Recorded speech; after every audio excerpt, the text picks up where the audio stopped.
Good morning, I'm Ferdi Salvador. Welcome to Industry Beacon, where we shine a light on the trailblazers, the disruptors, and the leaders shaping our future. And in each episode, we explore how they're staying ahead in their fields, one industry at a time. This morning, we will talk about the fusion of flavors with a man who brought Japanese-Peruvian cuisine to the Philippines. With each plate, the Nikkei Group celebrates culture, offering Filipinos a blend of Japan's delicate umami and the tangy zest of Peru. Let's hear the success story of this pioneer in the restaurant industry. Carlo Lorenzana, CEO of Nikkei Group, welcome to Industry Beacon. Thank you so much for making time out of your very busy schedule. Thank you for having me. Yeah, so this is fun because, you know, I'm a big fan of the Nikkei Group. And I want to ask you, how did you start? Well, it's been 20 years in this industry. We started working for my parents, who ran a hotel, and then eventually opened a Taiwanese restaurant, of all things. A Taiwanese restaurant? Yeah, in 2009. In Manila? Yes. Okay. And then eventually went on my own, because that was with my brothers. And Okay. I eventually went on my own in 2015. We opened two concepts, which was a Japanese-Peruvian and a coffee, third wave coffee shop. And the Japanese-Peruvian concept grew to what it is today, and a few more other concepts. Yes, you come from a family of now restaurateurs. You've got two sisters, which are both chefs, and of course a younger brother, right? But you broke off from the mold. Why is that? You just did you want to prove your worth in the culinary world? Well, it's always good to be your own boss. Yes. So I first broke from my parents in 2009, and then later on from my older siblings in 2014.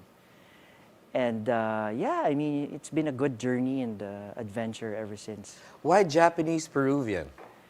That's so off the comfort zone of Filipino diners. Well, it started off with a conversation with a South American friend of mine who was our chef in our steak restaurant. It was an Argentinian steak restaurant, and we were just talking about food all day and all the time, and ideas of things to bring into the Philippines. Yes. And the subject came of Peruvian food, and then it eventually just so happened that there is the existence of Japanese-Peruvian. Yes. So being an Asian country who loves Japanese food, seafood, strong flavors, Peruvian being mostly ceviches Yes. and strong citrus flavors, and then Japanese having the ingredients, the fish, Yes. the techniques. That combined, really was very, very enticing and interesting to me. So we ended up, talking to a chef and bringing it in. But can you imagine the most niche brand you have then became a chain? How many restaurants do you have under that brand? Well, right now we have 9 Nikkei brands, and then we have a Sakagura, Yes. which is sake and traditional Japanese izakaya. So we've been leaning towards the Japanese, the pure traditional and modern Japanese cuisine, because it's really undeniable the love of Filipinos for Japanese cuisine. Yes, it's two peas in a pod. I mean, Yes. if you're thinking of a concept, Japanese is always the safe side. But you coming up with a Peruvian Japanese restaurant, weren't sourcing ingredients difficult for you? Well, yes and no. Obviously, we're an island country, so it wasn't very hard to find good fish. Yes. But there are the Peruvian cuisine is composed of so many ingredients. We had to find peppers and Which is certain- not available, readily which is available not available here. here. So it was it was challenging but not impossible. Yes, because I remember I love to make what you call it, pico de gallo, and Yeah. for you to find fresh jalapeno, it's super difficult. But now it's everywhere. So Right, you right. might have created a new industry because of your ingredients needs in the restaurant. Yeah, yeah. We're always continuously talking to guys. There's guys now who grow peppers. Recently, so I'm working with Peruvian Japanese chefs. Okay. And I asked them to bring me some seeds from Peru, and I don't know if that's legal or not. But I was about to say, I gave him the. I was like, really? but yeah, I mean, you know, it's already, yeah. There's definitely still a challenge. What there. about the menu development of the Nikkei restaurant? Did you adjust to the Filipino taste, or you kept with the Japanese-Peruvian purity of the concept? Well, we of had the our cuisine? goal. My goal was to, as you said, be safe and have some familiar things on the menu. Yeah. At the same time, allow customers to explore and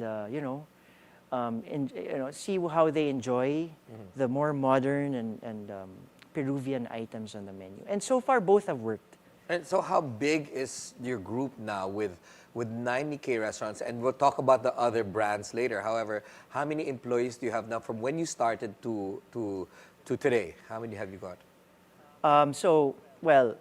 In 2019, we had 2 concepts. And then one was acquired by a big group, by a private equity group. And so we had only 4 branches in 2020 during the pandemic. Then we added... Thank God. So the last 3 years have been very, very fast-paced in terms of growth. Yes. But healthy growth. How do you manage that fast-paced growth? Because a lot of chain restaurants actually kind of falter when they're in the middle of the expansion, Yeah. and then I can't handle it, right? So the stakeholders all of a sudden find themselves caught flat-footed because Yes. do we have enough capital to continue our expansion from 1 to, let's say, 50?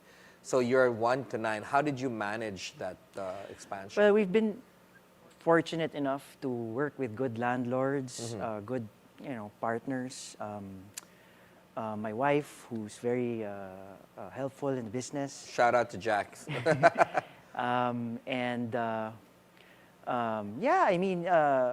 it's careful and slow, healthy growth, as you said. Is your wife completely immersed in the business? Yes, she is. How do you manage that? Okay, because obviously you guys are partners in life and partners in the business. Do you bring back home work, or does she?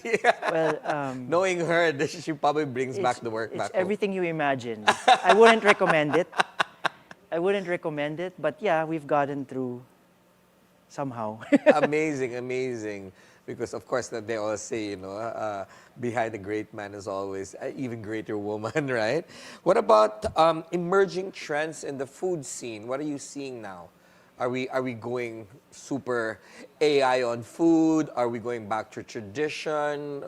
What do you see in the horizon? It's very challenging, but you have to really keep your eye open. So many trends, so many habits changing, especially locally in the Philippines. People, and international brands coming in, international chefs coming in, everybody traveling and being able to bring back everything that's happening around the world. So I have to do it basically twice as hard. Yes. So we have to work, the last year we had to work twice as hard to maintain our revenues, but yeah, the last 3 years have been very good growth. We went from 100 to about 400 employees. Wow. And so, yeah, very big growth. The labor market is also a big challenge. Yes, I was about to ask you, what are your challenges in the culinary world? I mean, I'm also invested in the culinary industry, but that's one very big challenge. How to get the right people in our establishments, and the training of, or how to prevent them from, or asking them to stay instead of going abroad because Yes. they've been trained so well that they're gold abroad or even on ships. How do you manage that? Well, really relentless building of our corporate team, which can, act quickly and react quick. Well, we try not to react, but we try to be proactive about everything, anticipate all these challenges, whether it's labor, finding good people, finding good ingredients. So we really, it's just, we can't sleep a day. We work, 25 hours. Even in our sleep, we're thinking of finding solutions, right? Well, that's what it takes to be an industry leader, right? Or an industry beacon. Sorry for the Thank shameless plug. So Yeah. tell me, what about the future of fusion cuisine? Do you think it's growing? Or before that, do you think you would call the Philippines a culinary destination now? The Oh, honest yeah. truth. Definitely. We have this palette that's crazy, crazy. If you go to the provinces, the food, it's as good as anywhere in the world. And you know how Philippine cuisine is really getting popular now. They have like Michelin star restaurants. So it's really a matter of time na lang that, it becomes world class. But yeah, we have this palate and we have this love for food. We never stop eating. Well, if you think about it, Filipino cuisine is the OG fusion cuisine. I mean, we get our flavors from different inspirations. Exactly. The Japanese, the Chinese, the Americans, The Malays. definitely the Yeah. Spanish, Yeah. the Mexicans. You know what I mean? All of those have Exactly. influenced our cuisine. So Yeah. do you think that the future of fusion cuisine is bright in the Philippines? Yes. They have our culture is a fusion in itself, right? So our food is a reflection of our culture. So I believe it's really an ever growing, ever developing Correct. culinary scene. So you mentioned earlier that you already have 9 outlets for Nikkei, but instead of the Nikkei chain, you've already graduated to a group. So what other brands have you guys conceptualized or are about to open or already operating? But before that, we're going to take a quick break. Industry Beacon will be right back. Stay with us here on the Bilyonaryo News Channel.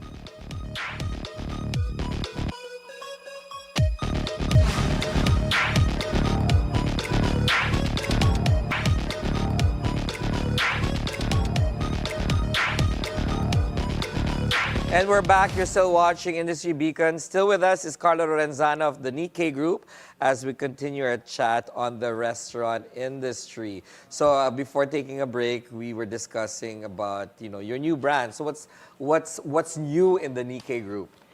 So it was it was a journey to come up with new brands. It's very personal. So whenever I have this passion for something, I tend to Hyper focus.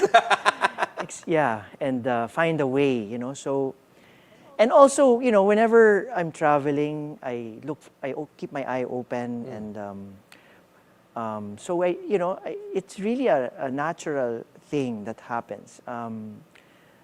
We have a Spanish restaurant from when I went to Siargao and met a chef, and Yes. he had a very good Terrazas, quite popular, yes. Spanish restaurant in Siargao, which we're reopening in a couple of months. Yes. I have to say, the flavors in Terrazas, I know that it's tapas, but it's quite exceptional, I have to admit. Thank you. So yeah, he's a Valencian chef. His name's Chef Luis, and he has the same passion for food as I do. And then I opened a burger place with a couple of his friends as well. We opened a What's southeast. it called? It's called Big Belly. Big Bad. Okay, Yeah. thanks. And what else? And then, of course, we've focused more on the Japanese side of our cuisine. So we've been working with Japanese chefs as well. Other than that, yeah, we have also a new concept coming. So I've grown to love French cuisine. Yes. But the very traditional French cuisine. And so we're opening a French bistro and wine bar very soon Wow. on BGC. There is a good trend. What's it called again? It's called Bistro Le Coucou. Bistro Le Coucou. And we're very excited about it. Right. So you mentioned 4 brands, or 4 or 5 brands. I noticed that none of them have any fusion cuisines. Except, well, Japanese, yes. I mean, that's your comfort zone. So is that an indication of you going back to traditional cuisine, even with the burgers? I mean, that's comfort food for Filipinos as well. You know what I mean? That's what the Americans gave us. However, do you think that's an indication of the market trends? Well, okay, so there's 2 kinds of schools of thought. So you have your traditional, and then there's a way where you can modernize it. So what we've done is really do both. We've gone through, we stick with the traditional because, you can't deny that Filipinos just are Creatures of still- habit. still, we're very nostalgic people. Yes. So even when you have Filipino food, you don't want to change a sisig too much. Then we have our modern dishes, which create a little bit of excitement for people, because you don't want just boring old whatever. And then because you have a new age of diners who want fresh dishes, new things, but still not too crazy, because I'm personally, it's very personal, right? So personally, I don't want to, I need to understand what a dish is instead of like all this stuff going on. But Carlos, I want to hyper-focus on one thing. Okay. Any restaurateur or any businessman in the culinary industry always wants to scale. Okay. Or most of us want to scale, right? Which among your brands do you want to scale throughout the country? So we have this new brand, it's called Big Belly. Okay. And I like the brand. I'm working with 2 guys who created it. They're from Siargao Island, and Okay. they just wanted to start a really good burger place. This is an island burger place? It's an island burger place where they have a good choice of burgers, chicken burgers, fish burgers. Lots of fries. They have a chorizo burger because they're from Spain. And then we've added a few things. We've added pastas and chicken wings, and we've even added a sisig to the menu. Oh my goodness. So it's really, Did you change it? Like what you said, you should don't change it too No, much. very, very good, how do you say, Filipino Pampanga style sisig. Okay. So the OG. Yes, the OG. And so we're very excited to scale this. Yes. And where do you see Big Belly opening up in the Philippines? All And over. how many outlets are you targeting? Well, we're still in a developmental stage. I'm just Am I preempting it? we've explored talking to the right people and just developing the idea first and preparing. But I think the potential is there. I think the potential is very good. What about Bistro Le Coucou? That's a very traditional French cuisine restaurant. I'm thinking a little bit more white glove or starched napkins. Is that the concept? In between, probably that and a very casual bistro. So there will be the white tablecloths during the evening, so you can have a nice quiet. Yes. How traditional is it? What kind of dishes will you be offering?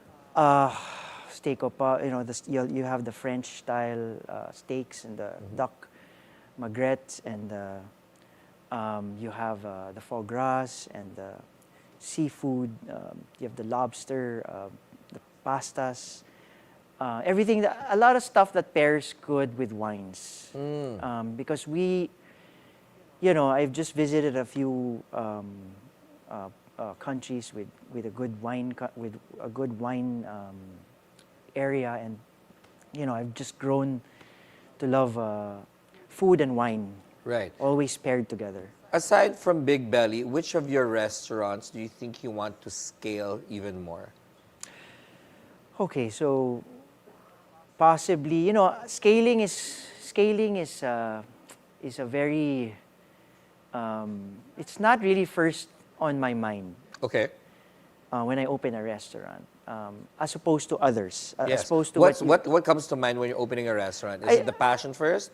it's definitely to just do something that people will really gravitate towards in terms of food, an experience,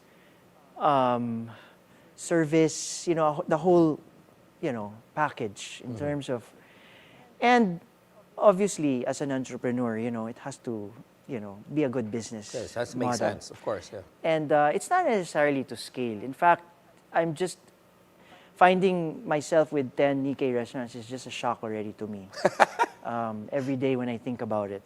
And, it happened in the course of 10 years. So it was it was for sure sped up by the last 3 years. But yeah, the goal was never to open an X amount of branches. It was just to, go organically and healthily grow. Carlo, what dream collaborations or a dream restaurant that you haven't realized yet? What do you want to do? There's some things in the pipeline, but yeah, I mean, I try to keep my eyes open for opportunities. Right. But one dream restaurant, what dream cuisine? What would you open? If given the right circumstances right now, what would you open? I think that's what I do. I mean, the latest was a French restaurant, Right. so I'm opening that in a few weeks. Oh my goodness. So after that, maybe I don't know. There's a couple of things on my mind, but nothing too concrete yet. All right.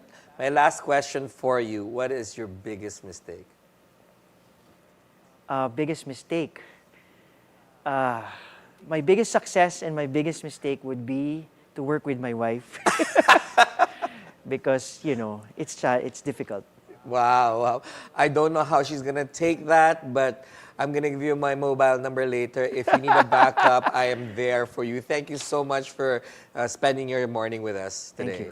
Thank you. And that is it for today's show. I'm Ferdi Salvador. Catch the Bilyonaryo News channel on Free TV Channel 31 and on cable via Cignal Channel 24. Thank you for watching the Bilyonaryo News channel, always on top. Thanks, bud. That was great.